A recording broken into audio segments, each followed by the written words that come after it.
আসসালামু আলাইকুম রহমতুল্লাহ। 2021-22 শিক্ষাবর্ষে যারা প্রিলিমিনারি টু মাস্টার্সের প্রাইভেটে ভর্তি হতে চাচ্ছেন, আপনারা ডেট শেষ হওয়ার কারণে ভয় পেয়ে গেছেন যে আর ভর্তি হতে পারবো না, তাদের জন্য কিন্তু একটা গুড নিউজ। সেটা পুনরায় কিন্তু সময় দেওয়া হয়েছে, আপনি আমাদের কাছ থেকেও আবেদন করে ভর্তি হইতে পারবেন। তো স্ক্রিনে দেখতে পাচ্ছেন একটা হোয়াটসঅ্যাপ নাম্বার, এই হোয়াটসঅ্যাপ নাম্বারে যোগাযোগ করে আমাদের মাধ্যমে আপনি কিন্তু আবেদন করে নিতে পারবেন মাত্র 100 টাকার বিনিময়ে। ওকে, এ টু জেড হেল্প আমরা আপনাদেরকে করব, ঠিক আছে? তো দেখেন কত তারিখ পর্যন্ত মূলত আবেদনটি করা যাবে, নতুন সময় দিয়েছে, এটা আমরা এখন জানে নিব। সো দেখতে পাচ্ছেন যে 31 ডিসেম্বর 2024 তারিখ রাত 12টা পর্যন্ত কিন্তু আপনারা প্রিলিমিনারি টু মাস্টার্স প্রাইভেটের ভর্তির জন্য আবেদন করতে পারবেন এবং ভর্তি হইতে পারবেন।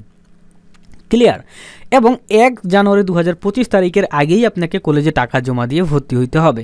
সো দেখেন এখানে কি বলেছে, আমরা এ টু জেড একটু পড়ে নেই, তাহলে খুব ভালো হবে। দেখতে পাচ্ছেন অনলাইনে প্রাথমিক আবেদন ফর্ম পূরণ এবং প্রিন্ট কপি সংগ্রহ করার সর্বশেষ তারিখ 31 ডিসেম্বর 2024 তারিখ রাত 12টা পর্যন্ত।